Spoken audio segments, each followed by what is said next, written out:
त्या ब्रह्मदेवाची निर्मिती झालीत ना, त्या कमळाच्या शोध घेण्यासाठी, त्याच्या नाडीचा त्या ठिकाणी शोध घेतल्यासाठी तो ब्रह्मदेव त्या नाभी कमलाचा शोध घेण्यासाठी त्या दांडीने खाली खाली यायला लागला. पण ज्या वेळेला तिथं त्या कळीचा शोध घेत तो आलात ना, तिथं माझ्या भगवान विष्णूची भेट झाली.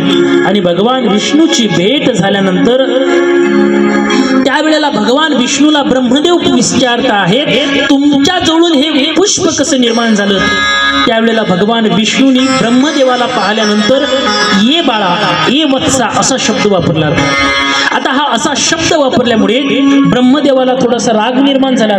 ब्रह्मदेव म्हटले, भगवान विष्णू, या सृष्टीची निर्मिती मी केली आहे, या सृष्टीचा सांभाळ मी करतोय, आणि निर्मिती जर मी केली असेल, प्रत्येक जीवाची निर्मिती माझ्या हातून झाली असेल, तर मला वाटतं तुमची सुद्धा निर्मिती मी केली.